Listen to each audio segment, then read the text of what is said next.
Hello दोस्तों। तो हम लोग पढ़ रहे थे मध्यकालीन भारतीय इतिहास को।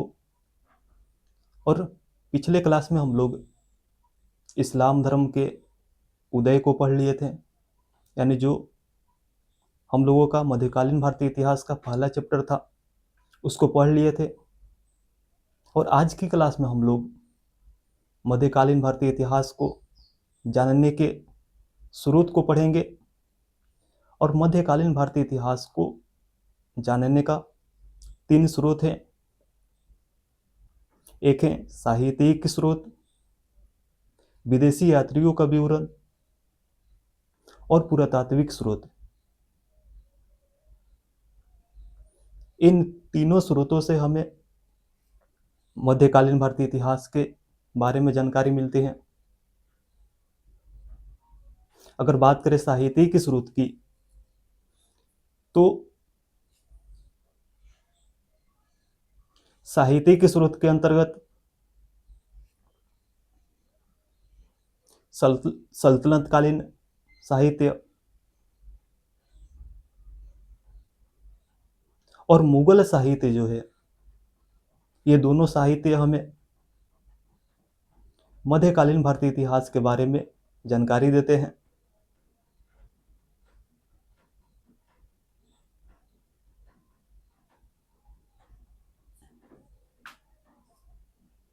अगर बात करें साहित्यिक स्रोत की, अगर बात करें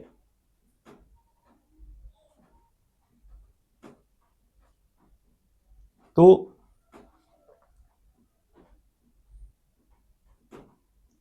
किताब उल हिंद, जिसे तहकीक ए हिंद भी कहा जाता है, या इसी को तारीख ए हिंद भी कहा जाता है, जिसकी रचना अल बरूनी ने किया है।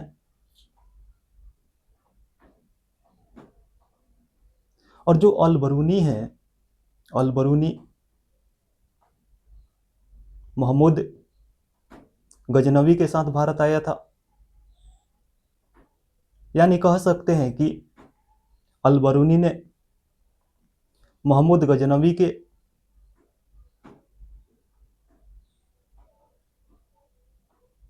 आक्रमण के विषय में अपनी रचना किताब उल हिंद, तहकीक ए हिंद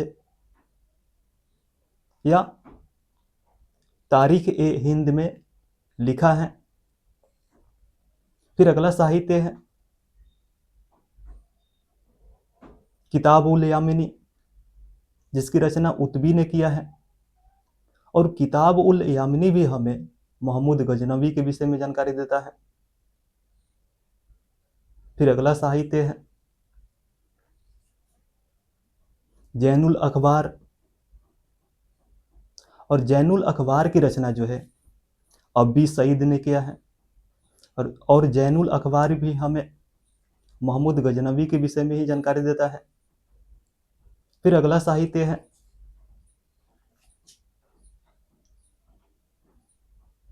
तबकात ए नासरी।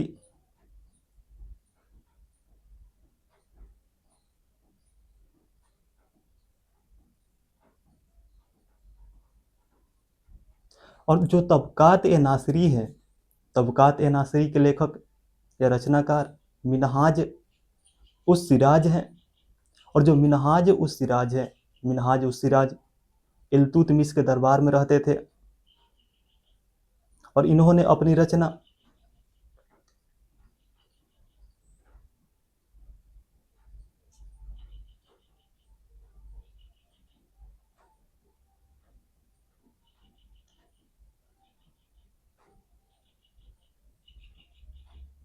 में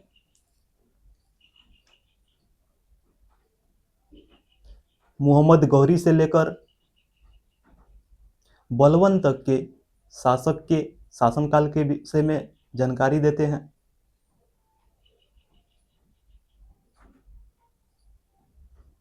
फिर अगला साहित्य की अगर बात करें, तो अगला साहित्य है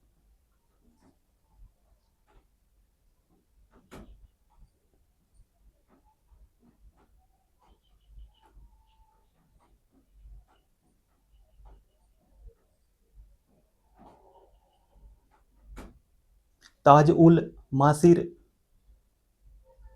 और जो ताज उल मासिर है, ताज उल मासिर की रचना जो है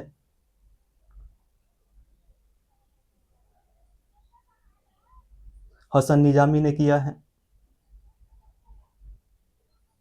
और जो ताज उल मासिर है, ताज उल मासिर हमें मोहम्मद गौरी से लेकर इल्तुतमिश तक के शासक के शासनकाल के विषय में विवरण देता है। फिर अगला साहित्य है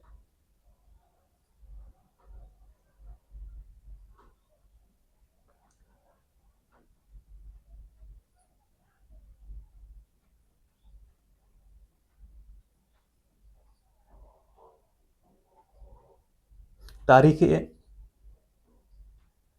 फिरोज शाही।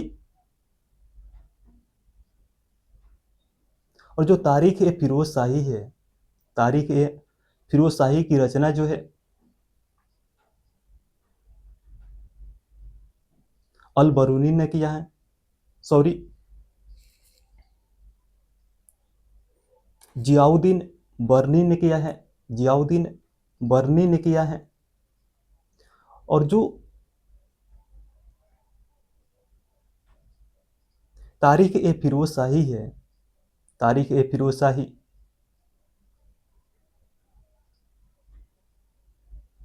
बलबन से लेकर फिरोज शाह तुगलक तक के शासक के शासनकाल के विषय में विवरण देता है।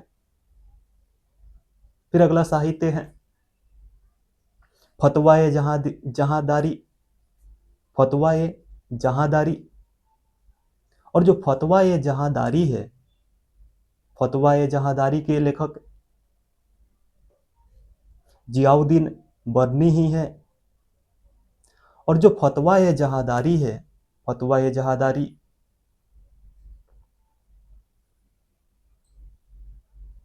बलबन से लेकर मोहम्मद बिन तुगलक तक के शासक के शासनकाल के विषय में जानकारी देता है। फिर अगला साहित्य है फुतुहात ए फिरोज शाही। और जो फुतुहात ए फिरोज शाही है, फुतुहात ए फिरोज शाही की रचना जो है फिरोज शाह तुगलक ने किया है।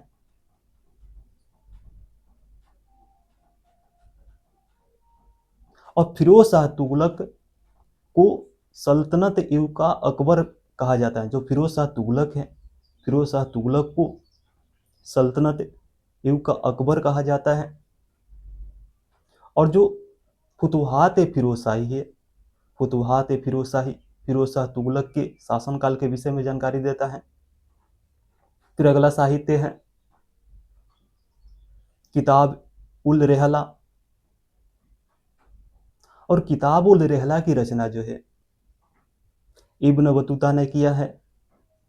और जो इब्न बतूता थे मोरक्को के रहने वाले थे। और ये 1333 ईस्वी में तुगलक वंश के शासक मोहम्मद बिन तुगलक के शासन काल में ये आए हुए थे।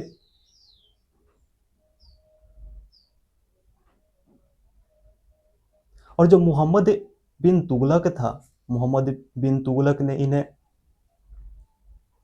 दिल्ली का काजी यानी न्यायाधीश का पद जो है, पद इनको मोहम्मद बिन तुगलक ने दिया। यानी दिल्ली का काजी या दिल्ली का न्यायाधीश मोहम्मद बिन तुगलक ने इब्न बतूता को नियुक्त किया था।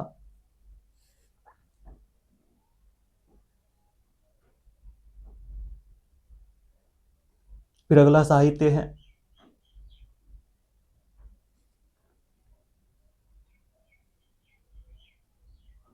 तारीख ए मुबारक शाही। और जो तारीख ए मुबारक शाही है, तारीख ए मुबारक शाही की रचना जो है याहिया बिन अहमद सरहिंदी ने किया है। और जो तारीख ए मुबारक शाही है, तारीख ए मुबारक शाही, सैयद वंश के शासक मुबारक शाह के विषय में जानकारी देता है।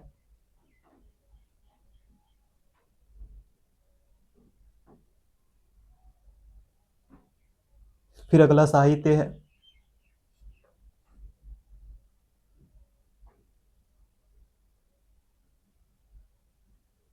तारीख ए शाही, और तारीख ए शाही की रचना जो है अहमद यादगार ने किया है। और जो तारीख ए शाही है, तारीख ए शाही लोदी वंश के शासन के विषय में जानकारी देता है। तो ये सभी जो साहित्य हैं सल्तनत कालीन साहित्य हैं। वहीं अगर बात करें मुगल कालीन साहित्य की, अगर बात करें तो बाबरनामा हो गया। बाबरनामा को ही तुजुक ए बाबरी कहा जाता है, जिसकी रचना बाबर ने अपनी मातृभाषा तुर्की में किया है। और बाबर ने अपनी आत्मकथा बाबरनामा में उस समय के हिंदू और मुस्लिम शासकों की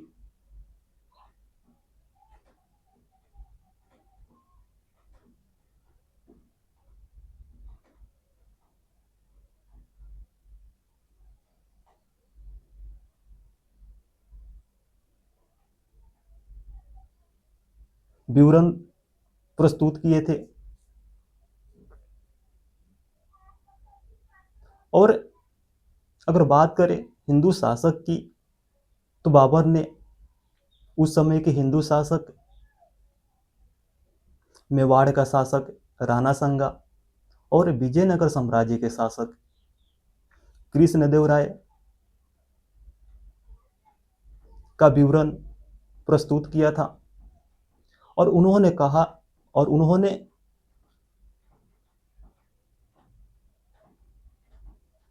बाबरनामा में लिखा है कि उस समय के सबसे शक्तिशाली शासक जो है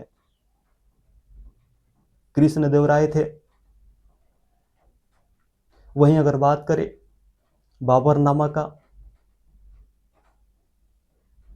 अंग्रेजी में अनुवाद लेडेन, रस्किन और श्रीमती बेबरीन ने बाबरनामा का अंग्रेजी में अनुवाद किए हैं।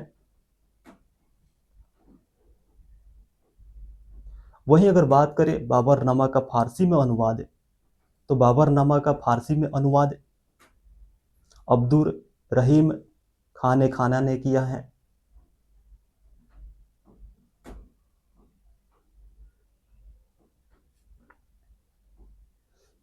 फिर अगला साहित्य की अगर बात करें तो अगला साहित्य है हुमायूं नामा। और हुमायूं नामा की रचना जो है गुलबदन बेगम ने किया है।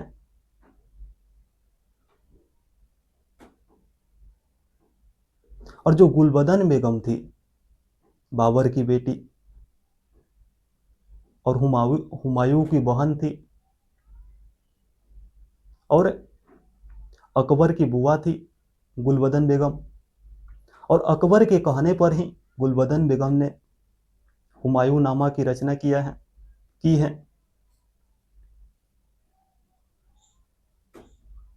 फिर अगला साहित्य है दीवान। और दीवान की रचना जो है हुमायूं ने तुर्की भाषा में किया है। फिर अगला साहित्य की अगर बात करें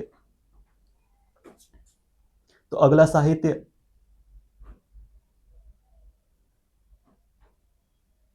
तारीख ए रसीदी। और तारीख ए रसीदी की रचना जो है मिर्जा हैदर दुगलात ने किया है। और जो तारीख ए रसीदी है यह कनौज युद्ध का सजीव वर्णन देता है।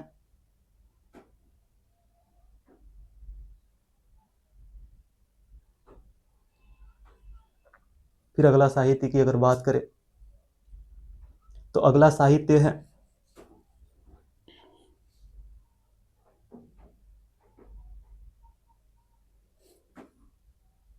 कानून ए हुमायूनी। और कानून ए हुमायूनी की रचना जो है खुंदमीर ने किया है। फिर अगला साहित्य है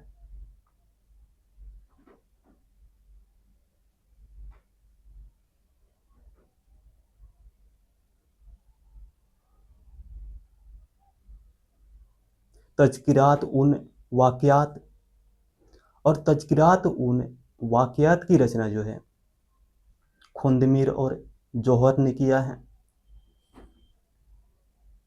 फिर अगला साहित्य है तोहफ़ा ए अकबर शाही। और तोहफ़ा ए अकबर शाही की रचना जो है अब्बास खां शेरवानी ने किया है।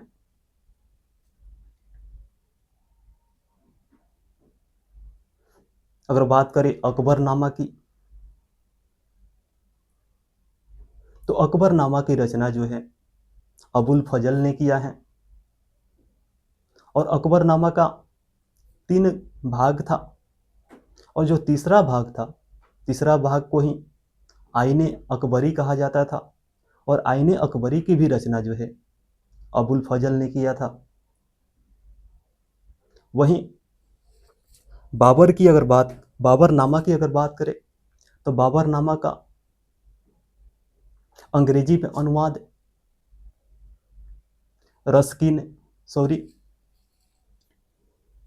हेनरी बेबरीज ने किया था। बाबरनामा का अंग्रेजी में अनुवाद हेनरी बेबरीज ने किया था।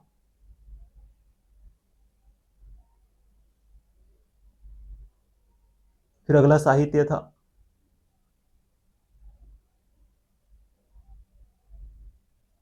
तारीख ए अकबर शाही। और तारीख ए अकबर शाही की रचना जो है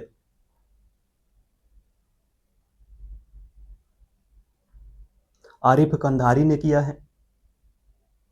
फिर इसके बाद अगला साहित्य है तबकात ए अकबर शाही। और तबकात ए अकबर शाही की रचना जो है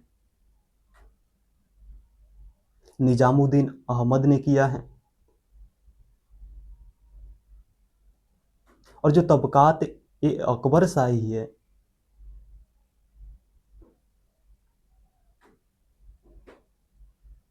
इसे मुगल साहित्य का निरष्ट साहित्य कहा जाता है, क्योंकि इसकी रचना जो है केवल आंकड़ा के आधार पर किया गया है, जिस कारण तबकात ए अकबरी को मुगल साहित्य का निरस्त साहित्य कहा जाता है। फिर अगला साहित्य है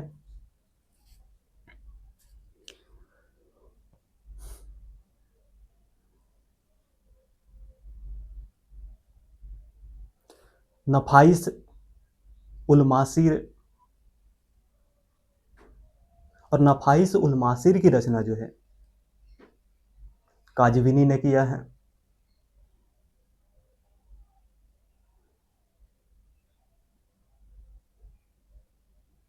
और जो नफाइस उल मासीर है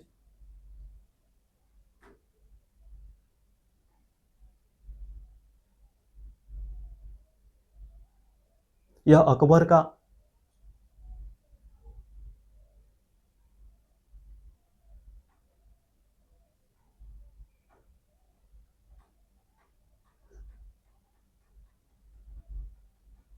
प्रथम साहित्य था। यह अकबरकालीन प्रथम साहित्य था जो अकबर के शासनकाल के विषय में जानकारी देता है। फिर अगला साहित्य था तारीफ ए अल्फी।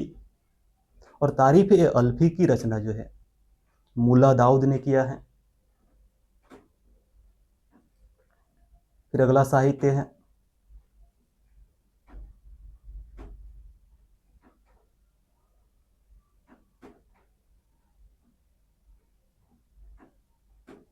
मुंतखाब उत तवारीख।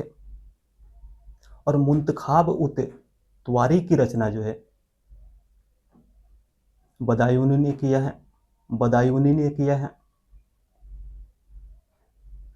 और जो बदायूनी है ये अकबर के नीतियों के आलोचक थे।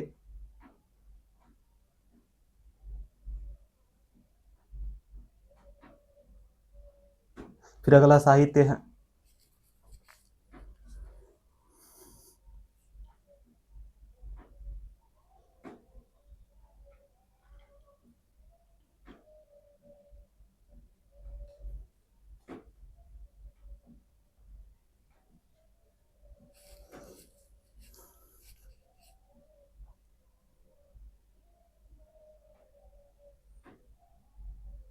तुजुक ए जहांगीरी।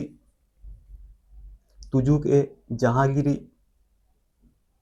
और तुजुक ए जहांगीरी की रचना जो है जहांगीर ने किया है, लेकिन तुजुक ए जहांगीरी की रचना को पूरा जो है जहांगीर ने नहीं किया।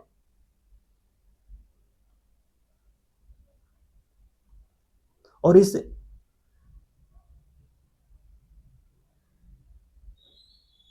की पूर्ण रचना की अगर बात करें तो इसकी रचना को पूरा करने का काम जो है मोतबिंद खां ने किया है।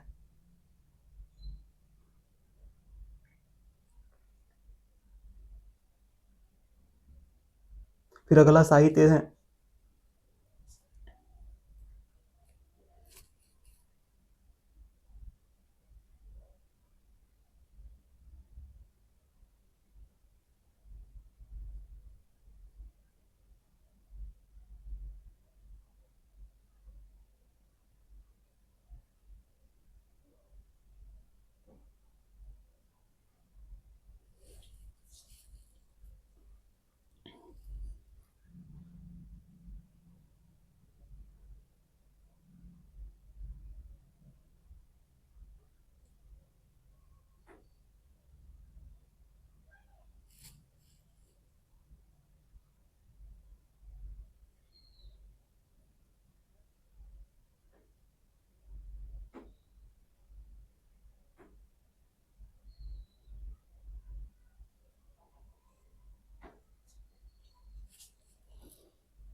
शाहजहांनामा।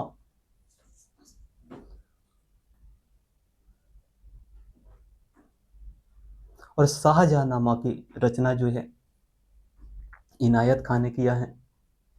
फिर अगला साहित्य है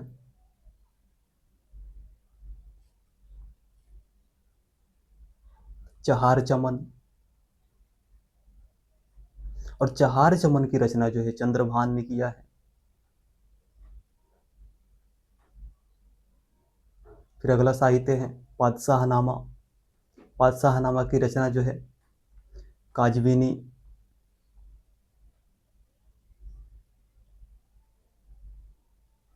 सरहिंद अहमद लाहौरी, मोहम्मद वारिस। और जो सरहिंद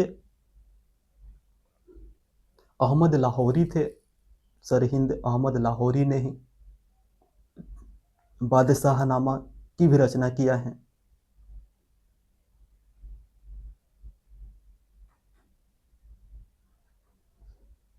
फिर अगला साहित्य है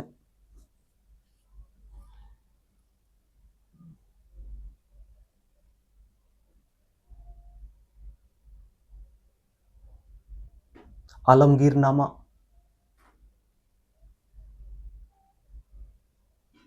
और आलमगीरनामा की रचना जो है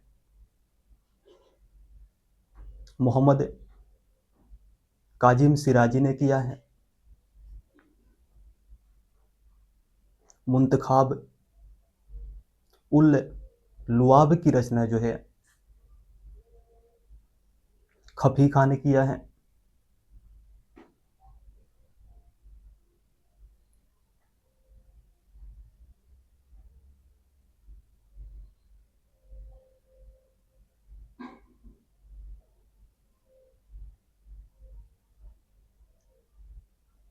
फुतुहात ए आलमगीरनामा की रचना जो है ईश्वरदास नागर ने किया है।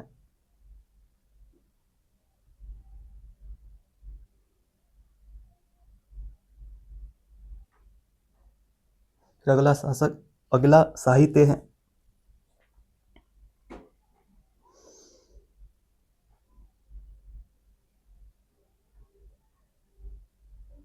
नुस्खा ए दिलखुशा, और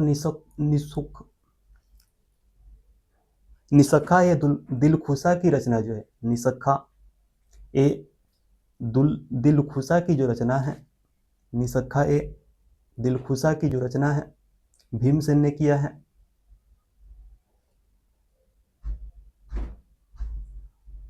फिर अगला साहित्य है मज्म उल बहरीन, और मज्म उल बहरीन की रचना जो है दारा शिकोह ने किया है। तो ये मुगल कालीन साहित्य थे। तो चलिए इन सभी साहित्यों को लिख लेते हैं।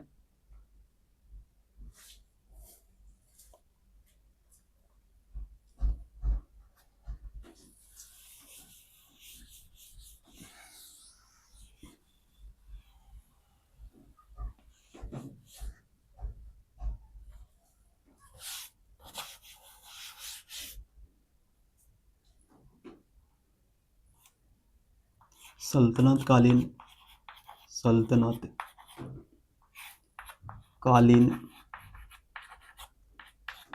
साहित्य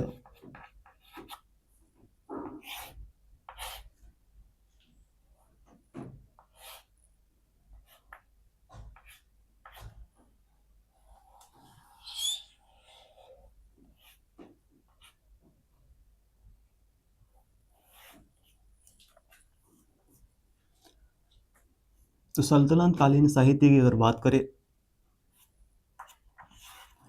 पहला था किताब उल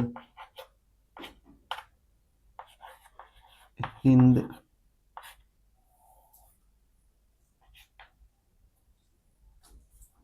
या तहकीक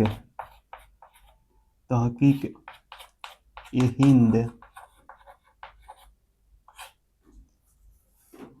या तारीख ए हिंद, तारीख ए हिंद। इसकी रचना जो है अल बरूनी ने किया है। अल बरूनी ने किया है। और जो किताब उल हिंद है, किताब उल हिंद में अल बरूनी ने 11वीं सदी के सामाजिक, आर्थिक, राजनीतिक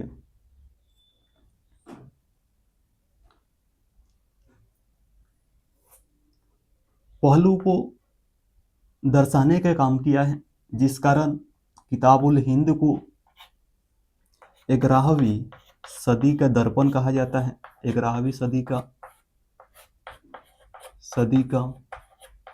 दर्पण कहा जाता है। और जो अल बरूनी है, अल बरूनी महमूद गजनवी के साथ में, महमूद गजनवी के साथ में भारत आए थे। और दूसरा साहित्य है, और जो अल बरूनी थे, अल बरूनी, इसको नोट देकर लिख लीजिएगा।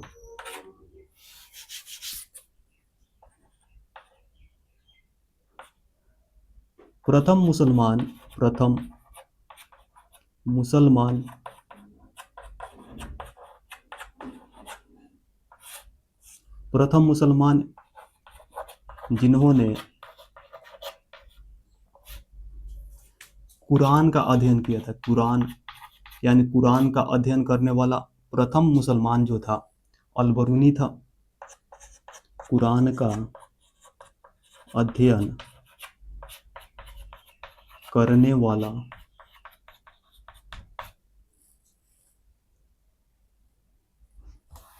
कुरान का अध्ययन किया। दूसरा साहित्य था किताब उल यामिनी। और किताब उल यामिनी की रचना जो है उतबी ने किया है। और जो उतबी है महमूद गजनवी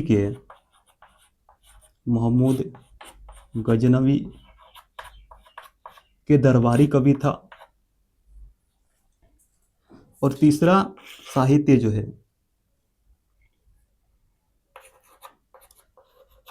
जैनुल अखबार।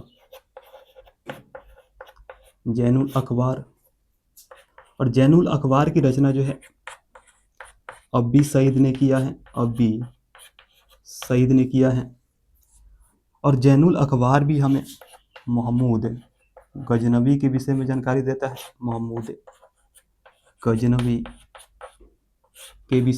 देता है। चौथा साहित्य है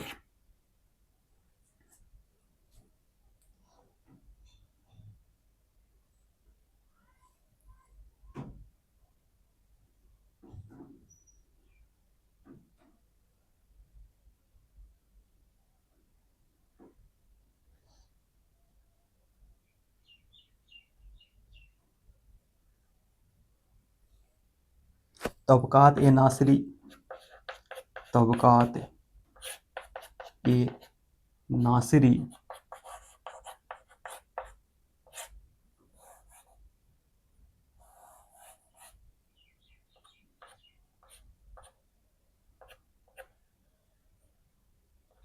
और तबकात ए नासिरी की रचना जो है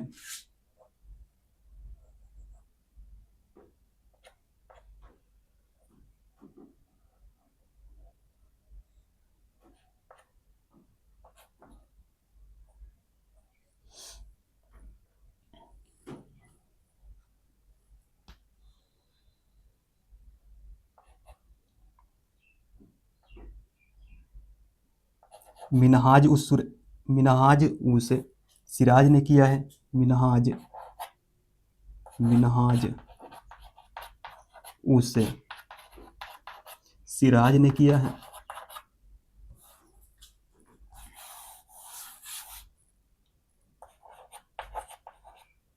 मिनहाज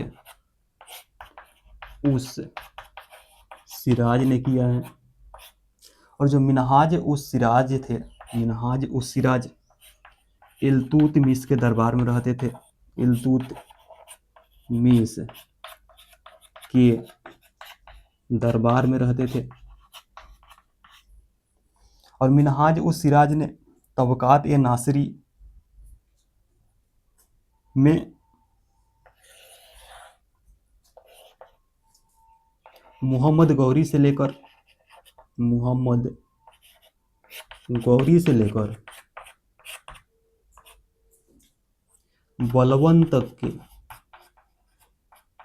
बलवन तक के शासकों के विषय में जानकारी देता है। तक के शासकों के विषय में जानकारी। फिर अगर पांचवा साहित्य की अगर बात करें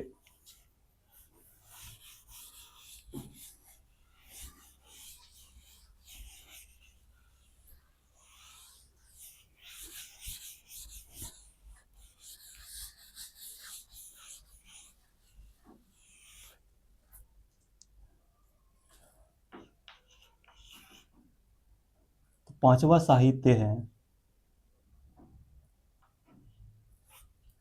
ताज उल मासिर, और ताज उल मासिर की रचना जो है हसन निजामी ने किया है।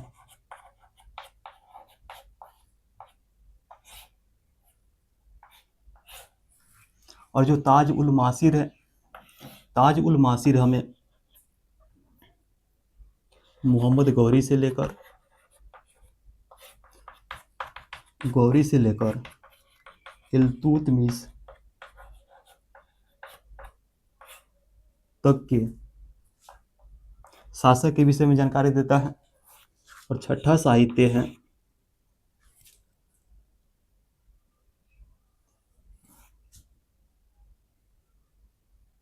तारीख है फिरोज शाही, तारीख ए फिरोज शाही। और तारीख ए फिरोज शाही की रचना जो है जियाउद्दीन बर्नी ने किया है। जियाउद्दीन बर्नी ने किया है, बर्नी। फिर अगला साहित्य है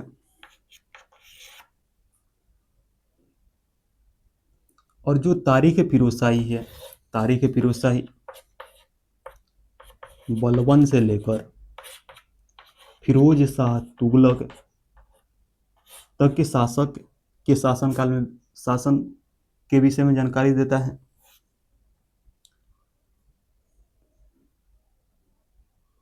और अगला साहित्य है फतवाए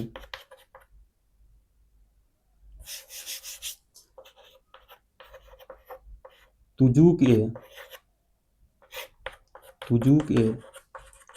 जहादारी।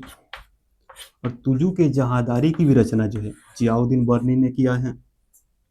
तुजुक ए जहादारी जो है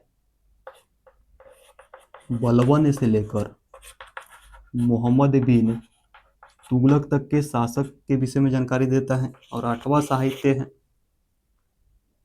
फतवाए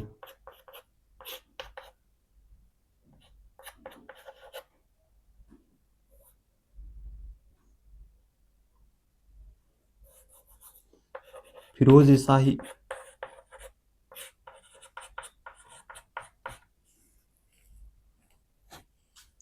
और जो फतवाए फिरोज शाही है, फतवाए फिरोज शाही, फिरोज शाह तुगलक ने फतवाए फिरोज शाही की रचना किया है। और जो फिरोज शाह तुगलक है, फिरोज शाह तुगलक को सल्तनत युग का अकबर कहा जाता है, युग का अकबर कहा जाता है। और जो फतवाए फिरोज शाही है, फतवाए फिरोज शाही फिरोज शाह तुगलक के विषय में जानकारी देता है। और नौवां साहित्य है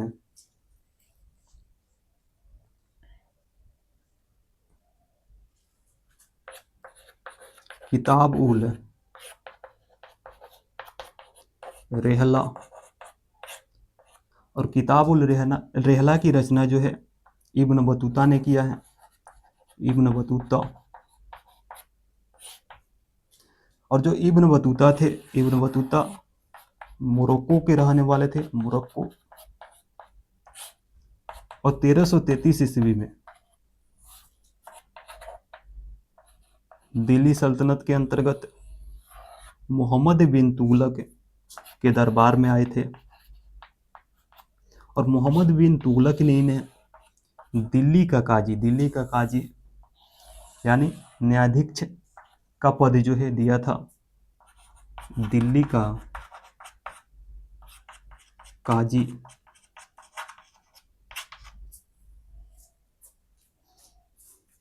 फिर 10वां साहित्य की अगर बात करें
तारीख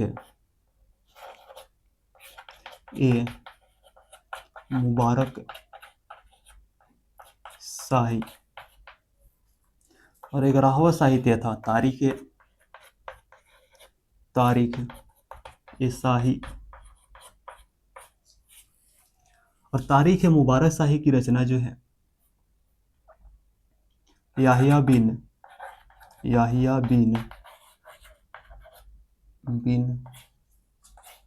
अहमद सरहिंदी ने किया है। और तारीख ए शाही की रचना जो है अहमद यादगार ने किया है। तो ये है सल्तनत कालीन साहित्य। वहीं अगर बात करें मुगल कालीन साहित्य की,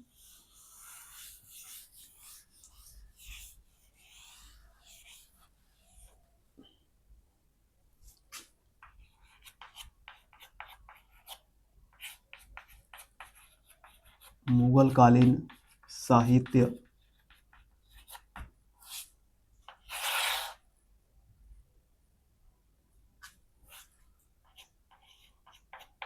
बाबरनामा या तुजुक ए बाबरी,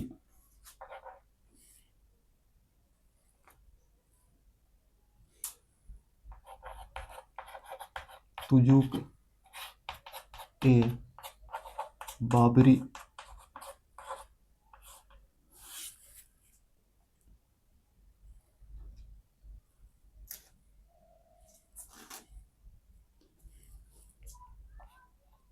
और तुजुक ए बाबरी की रचना जो है बाबर ने किया है।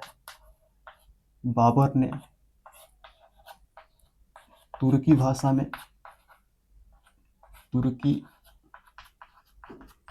में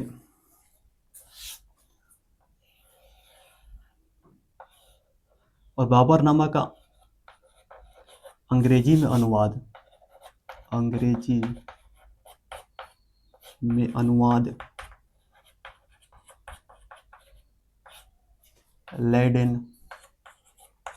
लैडेन रस्किन और श्रीमती बेबरी ने किया है। श्रीमती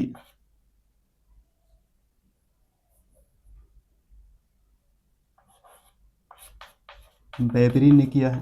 बेबरीन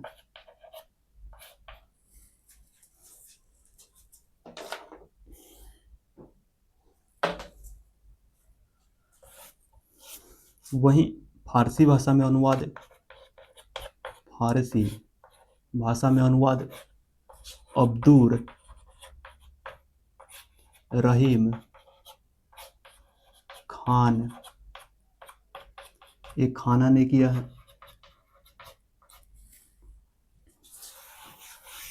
फिर अगला था हुमायूंनामा। और हुमायूंनामा की रचना जो है गुलबदन बेगम।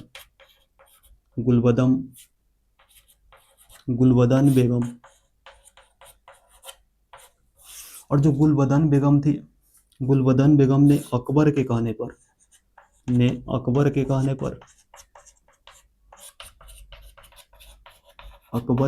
पर और जो गुलबदन बेगम थी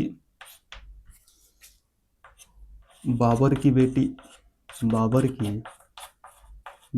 थी। हुमायूं की बहन और अकबर की बुआ।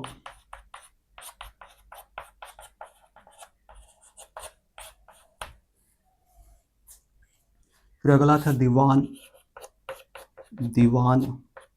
और दीवान की रचना जो है हुमायूं ने किया है तुर्की भाषा में। हुमायूं ने तुर्की भाषा में।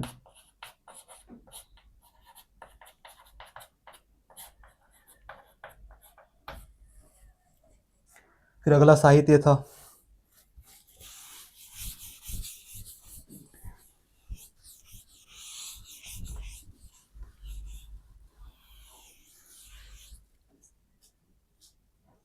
तारीख रसीदी, तारीख ए रसीदी। और तारीख रसीदी की रचना जो है मिर्जा हैदर, मिर्जा हैदर दुगलात ने किया है। और जो तारीख रसीदी है कनौज के युद्ध का सजीव वर्णन देता है। कनौज के युद्ध का सजीव वर्णन देता है, वर्णन देता है। फिर अगला साहित्य था कानून ए हुमायूनी, हुमायूनी। और कानून ए हुमायूनी के लेखक जो है खुंदमीर थे, खुंदमीर।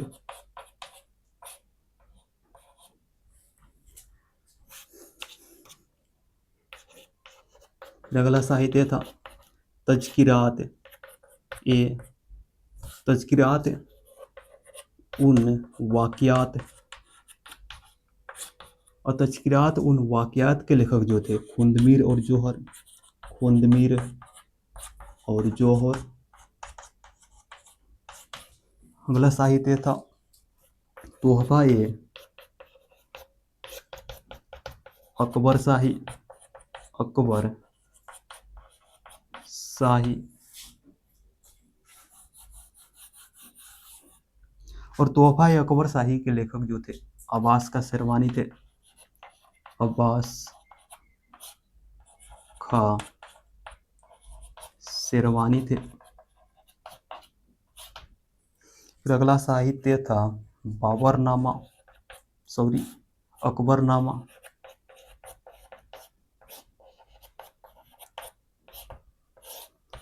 अकबरनामा की रचना जो है अबुल फजल ने। और अकबरनामा के तीसरे भाग को ही आईने अकबरी कहा जाता है, आईने अकबरी। और आईने अकबरी की रचना जो है अबुल फजल ने किया है।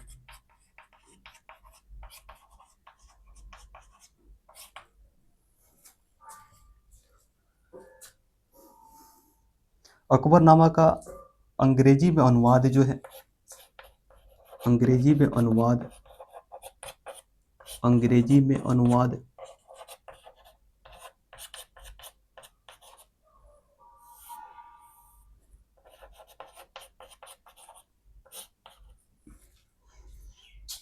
हेनरी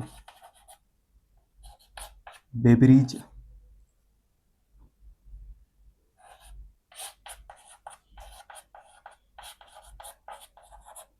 ने किया है। फिर अगला साहित्य था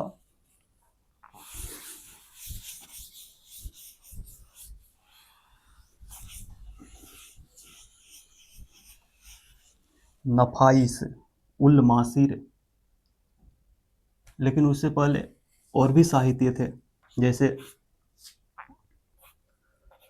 तारीख अकबर शाही, अकबर, तारीख ए अकबरी, तारीख ए अकबरी। और तारीख ए अकबरी के लेखक जो है आरिफ कंधारी, आरिफ कंधारी थे। फिर अगला साहित्य था तबकात ए अकबरी। और तबकात ए अकबरी के रचना जो है निजामुद्दीन अहमद ने किया था, निजामुद्दीन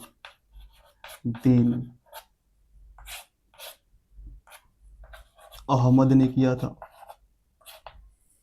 और जो तबकात ए अकबरी है यह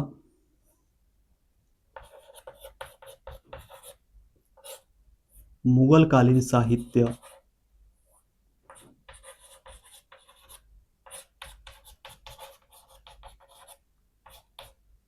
का निरष्ट साहित्य कहा जाता है। तबकाते अकबरी को निरष्ट साहित्य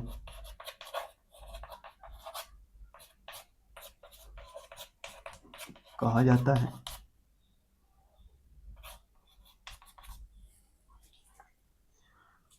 फिर अगला साहित्य था नफाइस उल मासिर।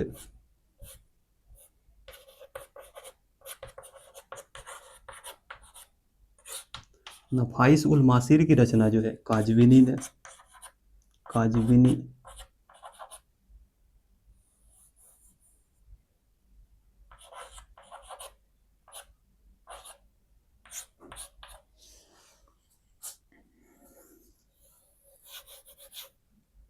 और जो नफाइस उल मासिर था अकबर कालीन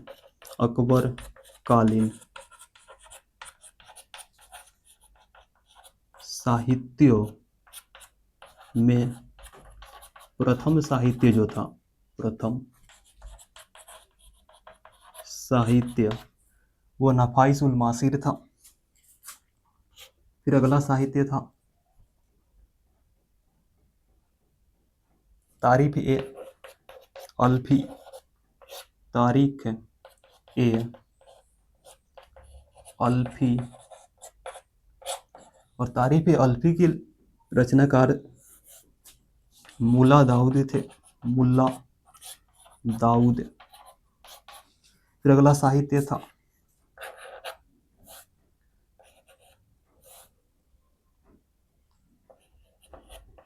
मुंतखाब उत तवारीख। और मुंतखाब उत तवारीख के लेखक जो थे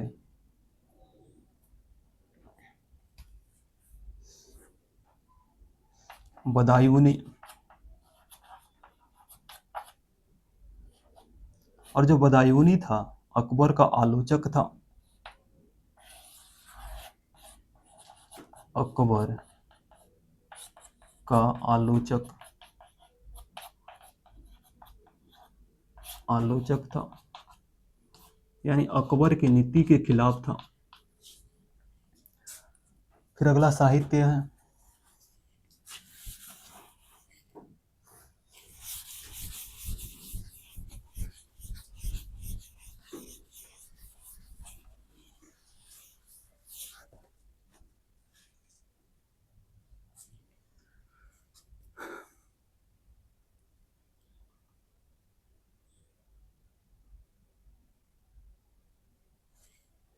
तुजू के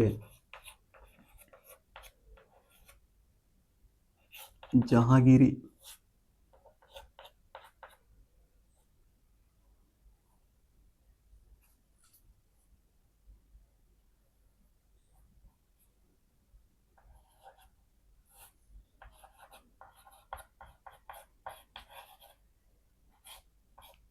और तुजू के जहांगीरी की रचना जो है जहांगीर ने, लेकिन तुजू के जहांगीरी की रचना को पूर्ण नहीं कर पाए, यानी पूरा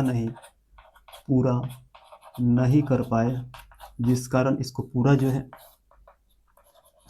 जो है मोतबिंद खां ने किया था, मोतबिंद खां।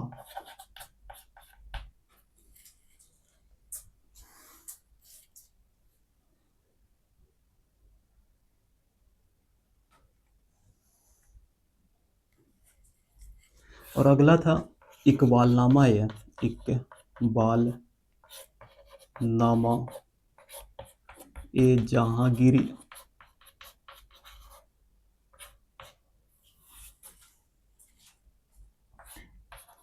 इसकी रचना जो है मोतबिंद खां ने किया है, मोतबिंद खां ने किया है। फिर अगला साहित्य था शाहजहांनामा, शाहजहांनामा। शाहजहांनामा की रचना जो है इनायत खां ने किया है, इनायत खां ने किया है। फिर अगला साहित्य था चहार चमन, और चहार चमन की रचना जो है चंद्र भान ने किया था। अगला साहित्य था पादशाहनामा, पादशाहनामा, और पादशाहनामा की रचना जो है काजविनी, काजविनी।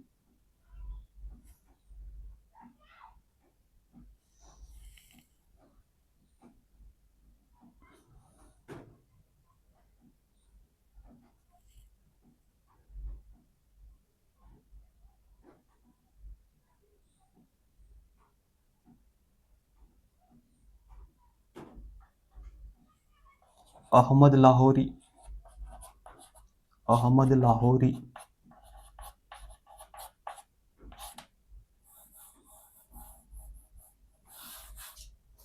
और मोहम्मद वारिस, मोहम्मद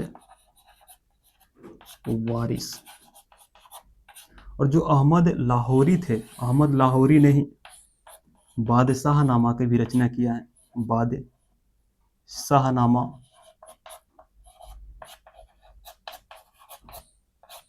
की रचना जो है अहमद लाहौरी ने किया है।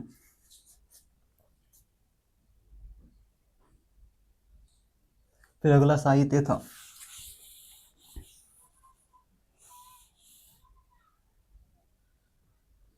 आलमगीरनामा,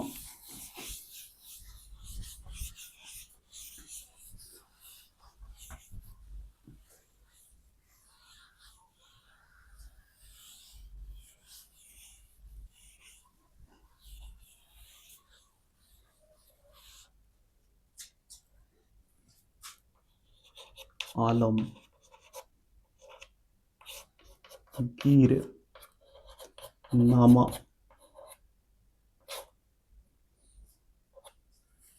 और आलमगीरनामा की रचना जो है मोहम्मद काजिम सिराजी ने किया है।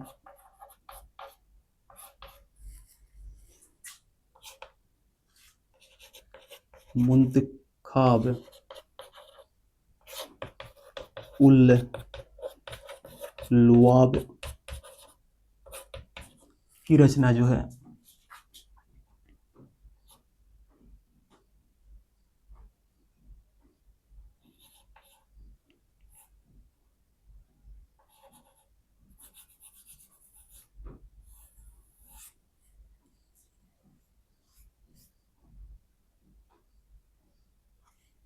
सफ़ी खां ने किया है। फिर अगला साहित्य था फुतुहात,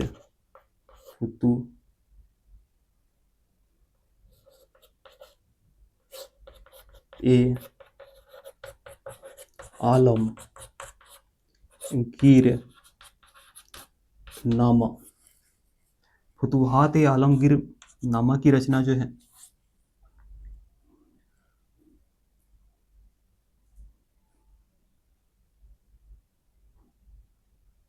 ईश्वर दास नागर ने, ईश्वर दास नागर ने किया है।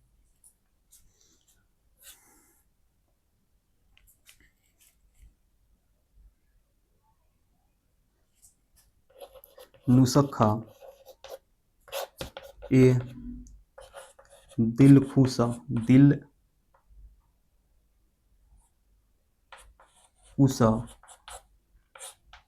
की रचना जो है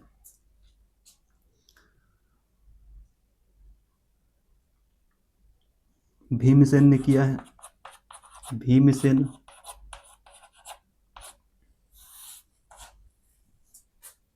और मज्म उल बहरीन की रचना जो है दाराशिकोह ने किया है।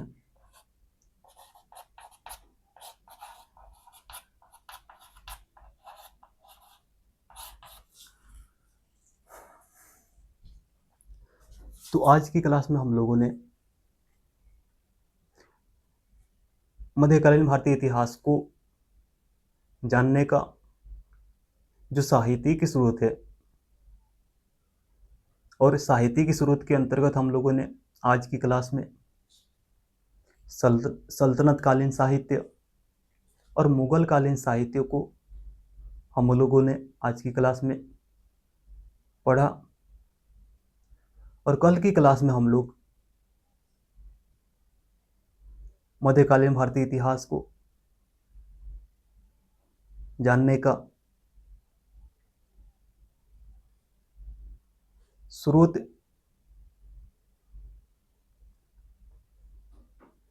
जो 3 स्रोत था, एक था साहित्यिक स्रोत। तो साहित्यिक स्रोत को तो हम लोगों ने आज की क्लास में पढ़ लिया, और कल की क्लास में हम लोग विदेशी यात्रियों का विवरण और पुरातात्विक साक्ष्य को देखेंगे। फिर इसके बाद यह चैप्टर जो है समाप्त हो जाएगा। फिर उसके बाद अगला चैप्टर की अगर बात करें, उसके बाद अगला चैप्टर अरबी आक्रमण को पढ़ेंगे।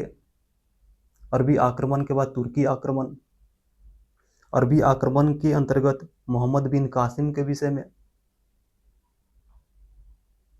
और तुर्की आक्रमण के अंतर्गत महमूद गजनवी, मोहम्मद गौरी को पढ़ेंगे।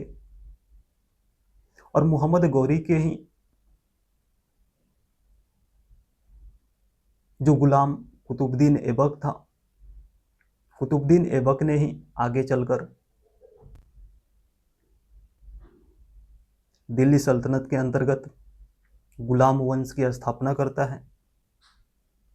तो टोटल दिल्ली सल्तनत के अंतर्गत 5 राजवंश थे: गुलाम वंश, खिलजी वंश, तुगलक वंश, सैयद वंश और लोधी वंश। फिर उसके बाद हम लोग तुगलक वंश के शासक मोहम्मद बिन तुगलक के समय में ही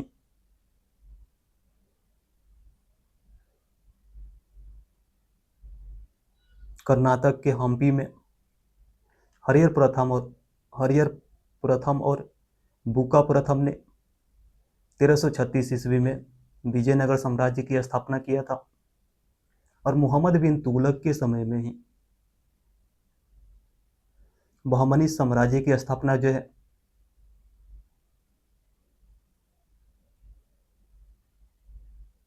बहमन शाह ने किया था 1347 ईस्वी में।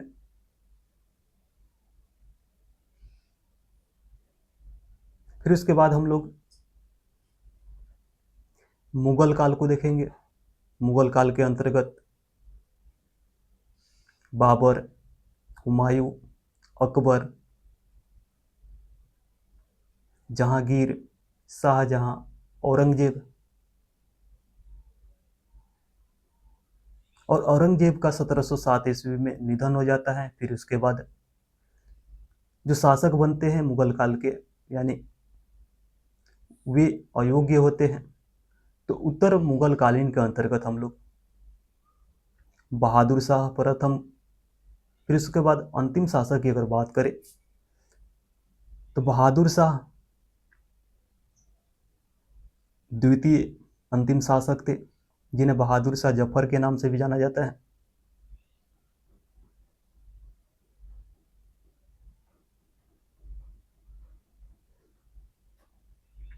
उत्तर मुगल कालीन के बाद हम लोग मुगल कालीन साहित्य को देख लेंगे।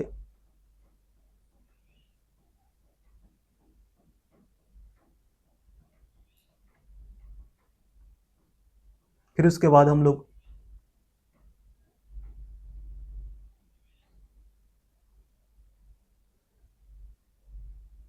मराठा साम्राज्य को देखेंगे।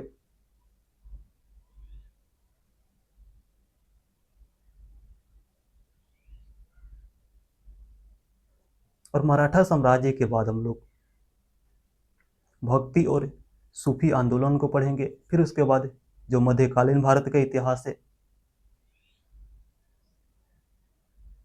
मध्यकालीन भारत का इतिहास समाप्त हो जाएगा।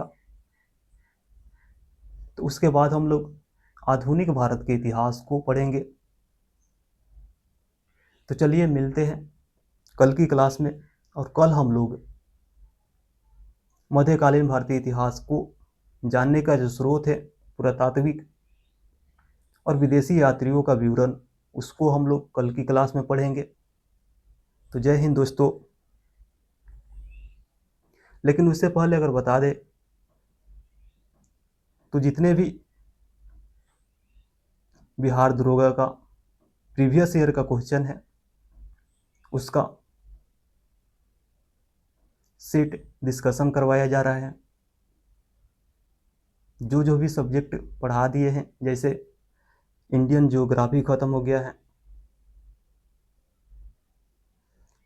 प्राचीन भारतीय इतिहास समाप्त हो गया है, तो हम लोग इंडियन ज्योग्राफी, साथ ही में वर्ल्ड ज्योग्राफी के भी क्वेश्चन लेकर चल रहे हैं, और प्राचीन भारतीय इतिहास के भी क्वेश्चन को। तो आप लोग सेट डिस्कशन से जरूर जुड़िएगा, जहां पर आपके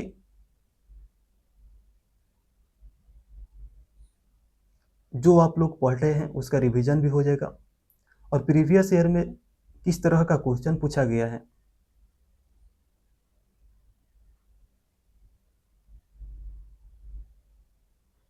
उसके आधार पर आप लोग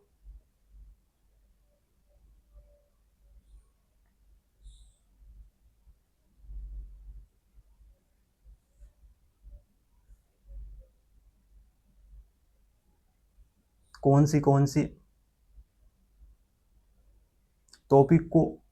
टॉपिक पर ज़्यादा ध्यान देना है, उसको आप लोग समझ जाइएगा। तो सेट डिस्कशन से आप लोग ज़रूर जुड़िएगा। जय हिंद दोस्तों, मिलते हैं नेक्स्ट क्लास में।